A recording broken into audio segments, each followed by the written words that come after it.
Hello, William Painter here. Welcome to the 24th Sunday after Pentecost. Uh, According to the Revised Common Lectionary. And one of the benefits of going to church every Sunday is that over a period of 3 years you'll have had the entire Bible read to you. So you can put that tick in that box. Tonight's song is about Irish immigration. And there are many references in here. I'll explain after the song. But I'm just going to play it. It's called "Thousands Are Sailing." And it's by the Pogues, and I hope you enjoy it. You should look it up. Listen to Shane MacGowan sing it, and you remember you can always skip this part.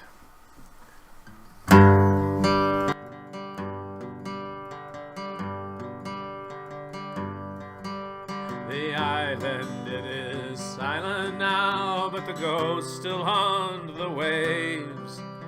A torch lights up a famished man whom fortune could not save.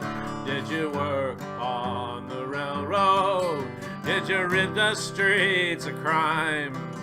Were your dollars from the White House, or were they from the five and dime? Did the old songs taunt or cheer you? And did they still make you cry? Did you count the months and years, or did your teardrops quickly dry? I know, said he, 'twas not to be on a coffin ship. I came here, and I never even got so far that they could change my name. Thousands are sailing across the western ocean to a land of opportunity. Some of them will never see fortune prevailing across the western ocean. Their bellies full, their spirits free. They'll break the chains of poverty and they'll dance.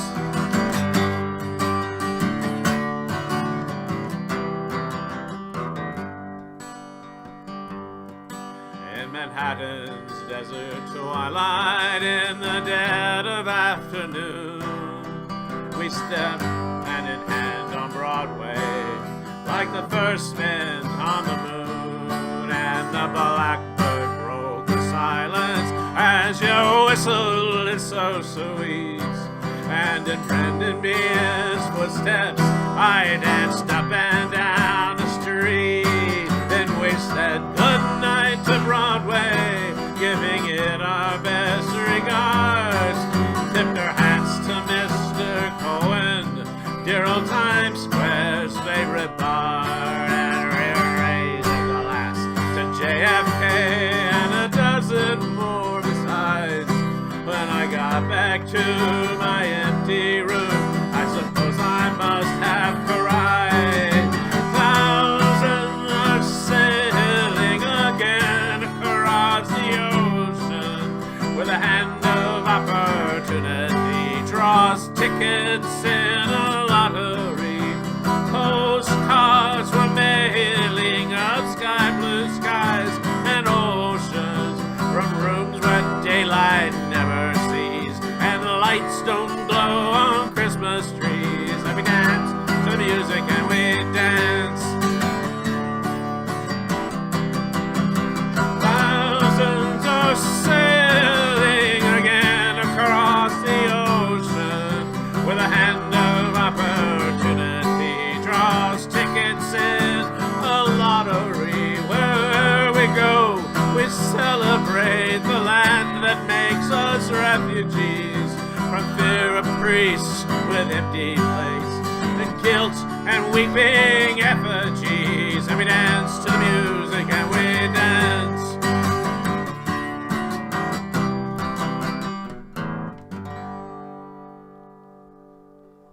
I made it through. Okay, come back after the break and we'll have a Good evening and welcome again. Dr. William Pater here with Journey Road Ministries. This is the sermon part of the song and sermon, and we'll start off with the readings for this week. This comes out of Mark chapter 12, verses 38 to 44. It's really quite short, and this will be one you should be more than familiar with. As he taught, he said, "Beware of the scribes, who like to walk around in long robes, and to be greeted with respect in the marketplaces, and to have the best seats in the synagogues and places of honor at banquets. They devour widows' houses, and for the sake of appearance say long prayers. They will receive the greater condemnation." He sat down opposite the treasury and watched the crowd putting money into the treasury. Many rich people put in large sums. A poor widow came and put in 2 small copper coins, which are worth a penny. Then he called his disciples and said to them, "Truly, I tell you, this poor widow has put in more than all those who are contributing to the treasury. For all of them have contributed out of their abundance, but she, out of her poverty, has put in everything she had, all she had to live on." Thus endeth the gospel. It's one of those pieces where Jesus is really wanting to make sure you're getting the message, because he says, "Truly, I tell you." And anytime he says truly, you better pay pretty close attention to what comes afterwards, because he really means, it's like, okay, listen now, here it comes, here's the punchline. And in this case, the punchline is the poor widow has put in more than all the rich folks. And this is a very familiar passage, referenced as the widow's mite, M-I-T-E, the little piece the widow puts in. And of course, widows, orphans, foreigners are all people of the kingdom, because when Jesus talks about people who need help and support of the community, it is always the widow or the orphan or the children that he uses as examples, or the sick or the foreigners. All right, the people that that aren't really in mainstream society.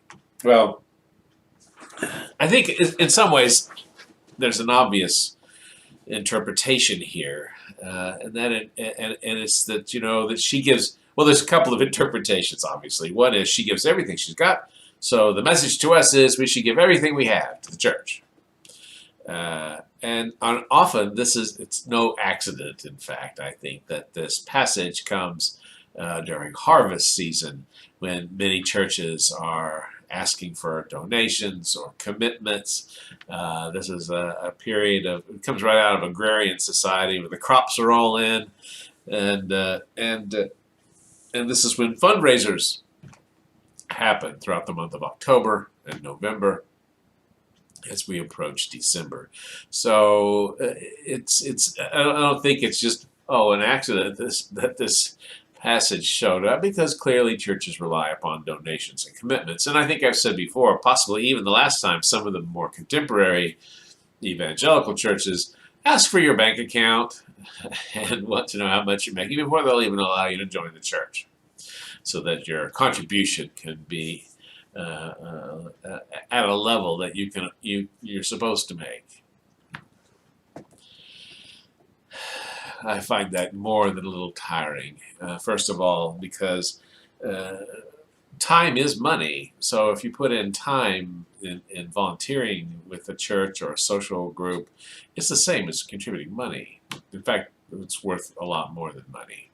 And second, I often question, what happens to this money? I mean, yes, or financial statements, but I look at these big buildings, and these quite lovely institutions, and I wonder, well, where are the poor people here? I mean, where are the sick? We have a mission for this, we give to that. Yes, but you've still got this really big, beautiful church, and they are beautiful. And some of the large ones, I knew of a fella here in my little town whose whose annual income was something like nearly $100,000 a year, and I don't, bemoan him making that, but I mean, as a pastor of a small church, that seems to be a lot of money, and he had a very generous car allowance and a very generous entertainment allowance, and actually the gentleman was quite good at getting a lot of church resources and putting them in his pocket. And I think that Jesus, when Jesus talks to us, he talks to us about how we can live, how we can make the kingdom of heaven here. And this passage, it should be a signal to us. The truly I tell you is a signal to us. And it's not that we should give everything to the church. I mean, that doesn't make any sense. In fact, there was no church. There was, of course, a synagogue.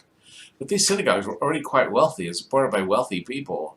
The monastic movement was one of my master's degree was on medieval history, and one of the catchphrases was "nothing fails like success." So every monastic reform, every monastic movement starts out with these great principles of, poverty and austerity and so on, and then they become very successful. And in their success, they become opulent, and in their opulence, there are calls for reform.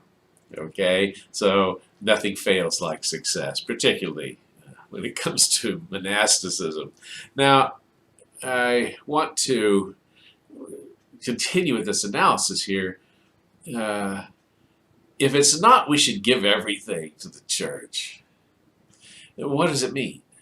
Okay, and what I think it means, and you see this theme consistently through the writings of the New Testament, is that the poor people are not to be despised or to be shunned or to be pitied.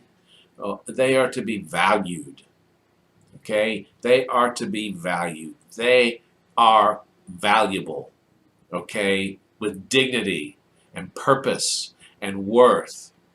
It's out of her poverty has put in everything she had, all she had to live on. Well, they've done studies on who's more generous, rich folks or poor folks, and it turns out that poor folks are a lot more generous with their resources than rich folks are. They just are. And so the question is, well, why? Why? If they have so little, why share it? Well, a couple of theories is that they're more empathetic with others. They have experienced hunger. They've experienced not being able to pay their bills. They know what that means in a real personal way. When I was 15 years old, I lived under viaducts. My parents kicked me out of the house, and today they'd probably go to jail for that. But back in the day, in the good old days, there was no repercussions, and I lived. I did whatever work I could do on the black market, put the money in my pocket. I would prefer to literally work for food, so I looked for jobs in restaurants so I could eat.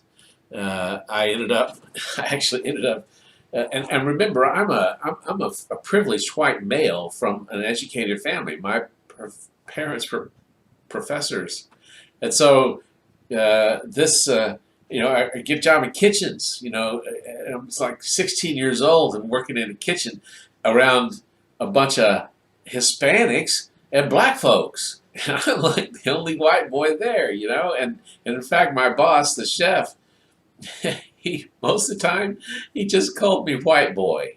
He didn't call me by my name. He said, white boy, whoa, here, do this,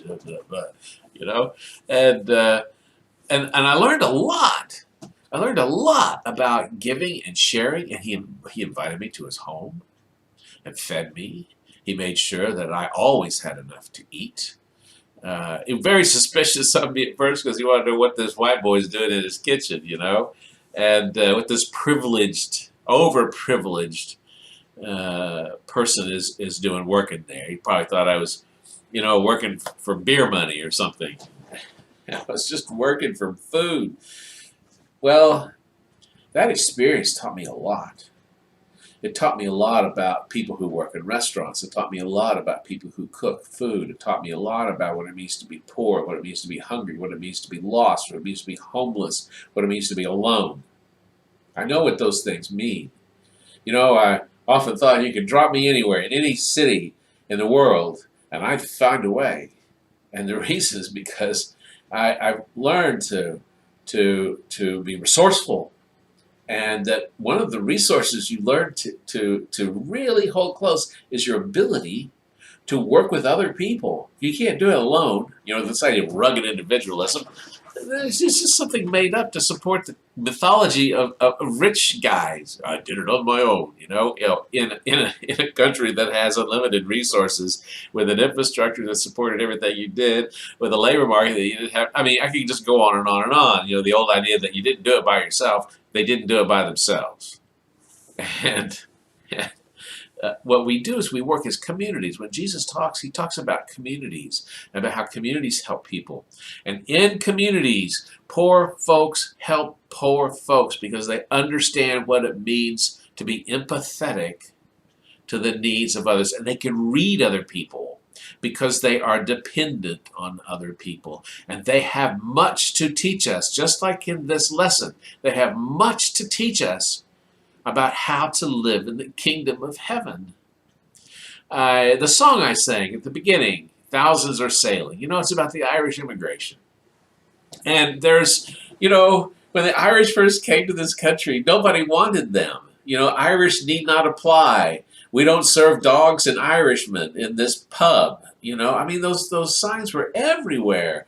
And it was, you were considered dirty and subhuman, if you were Irish, because you were an immigrant.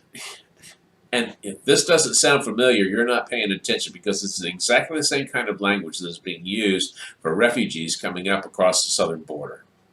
Okay? Now, our borders were open during the time of the Irish, and they came by the shipload, by the coffin shipload. I think the idea that they had to change their name is a bit of a myth, honestly. But it makes for a good song anyway. And obviously, just like the ghosts, the ghosts still hunt. Well, there are no ghosts, right? But the song is poignant in that it expresses hope of being able, our bellies full and our spirits free.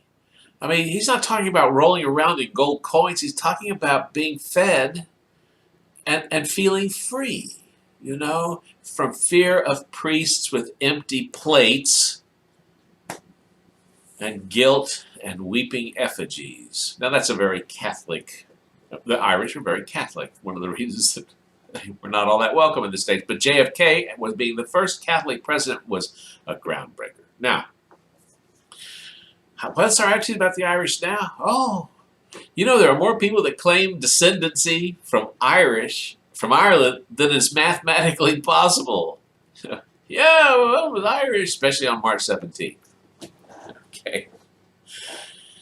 How did that come about? Well, what happens in every wave of immigration, and these tend to come in waves, is that there is a significant uptick in economic activity. Why? They come here, they provide labor. Our economy runs on labor, on people doing things. Not people telling people to do things, but people actually physically doing something.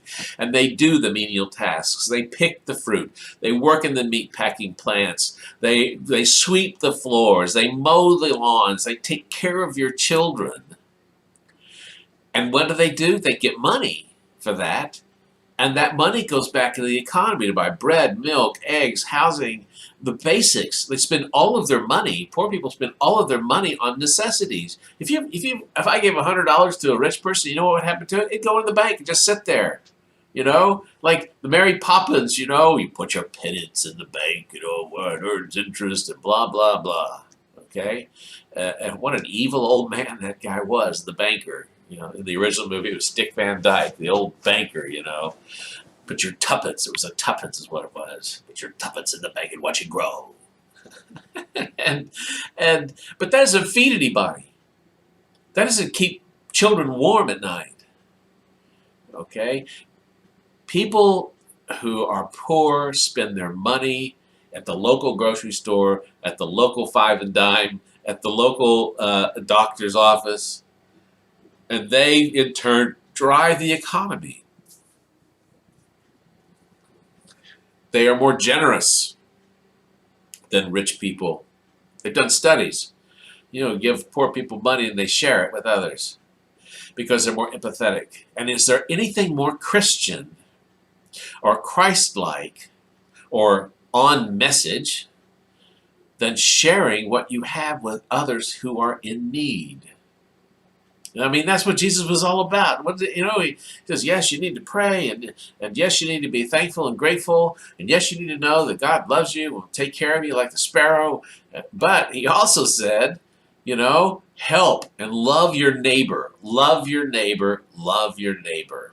And this is a perfect example of why the poor person is more valuable than the wealthy scribes. Is that what he calls them? Yeah, the scribes who walk around in long robes. I mean, I hold a PhD, okay? I can wear long robes, okay? I am a writer, so technically I'm a scribe in long robes. Although I'd have to say that the economic status of academics in the United States is probably not all that great, okay? But I have a privileged position in our economy. And if I could be as generous as poor people, if I could listen to that message, if I could hear that message, then we would be living in a much better place. What do we do now with poor folks? We blame them for being poor. We don't blame people for being rich. Oh, you're a bad person because you have money, I mean, what does he say about these people? They devour widows' houses for the sake of appearance, say long prayers. Wow, okay? The housing market. How many people, there's a woman, my daughter comes over from Omaha on Saturday, and she came over today, and one of her friends is a legal person, an attorney, who is defending the rights of people who are being evicted because they lost their jobs during a global pandemic and their landlords are kicking them out. And she's there to keep them in their homes. Okay? The landlords own. They are the long scribes. The long robes, scribes with long robes. They are devouring the weakest, the most dependent people in our society, devouring their homes. It's not right. It's not Christian. And in fact, I've settled on the term pseudo-Christian, because it's not really Christianity. I mean, what you see going on here, people who call themselves Christians, they're not. It's pseudo-Christianity. I mean, they talk about angels, What the heck do they know about angels?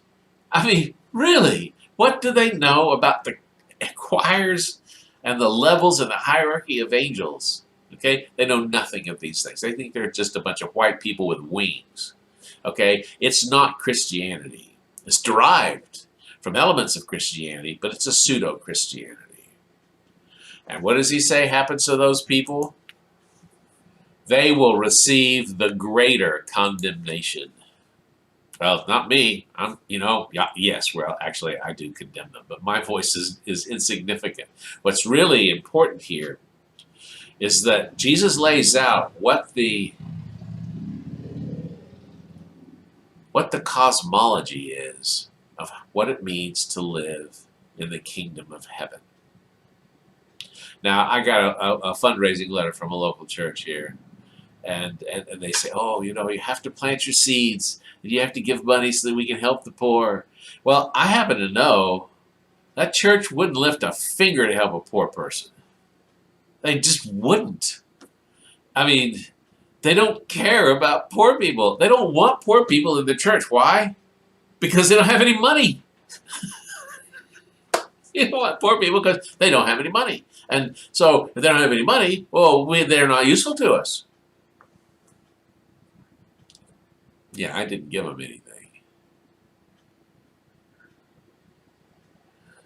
That song about thousands of people sailing, and they come to the States, and they're mistreated, and they're abused, and they're exploited, and they dance, and they they sing songs to the land that made them refugees.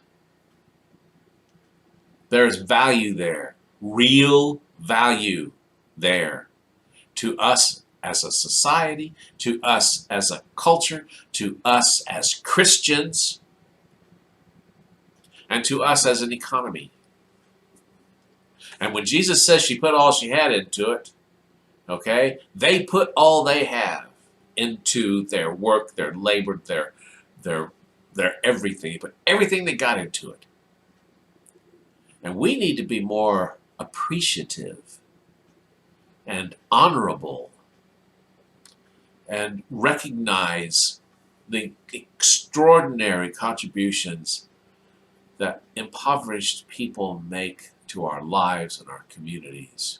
And we need to do a lot more to lift them up out of, marginal starvation.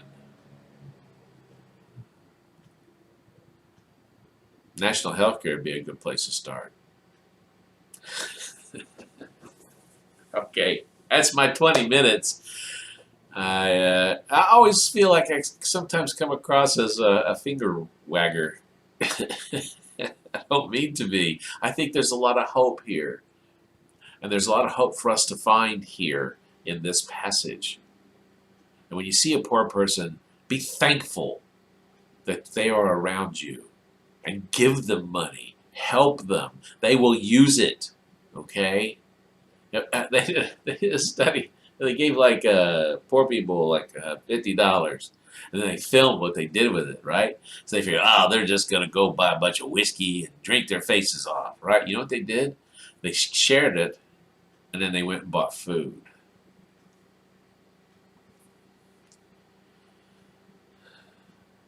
God bless you. Help the poor. Help heal the sick. Value them. Don't pity them. Value those who struggle in poverty and admire their struggle. And reach down and help lift them up. I'll see you in 2 weeks. Cheers. God bless.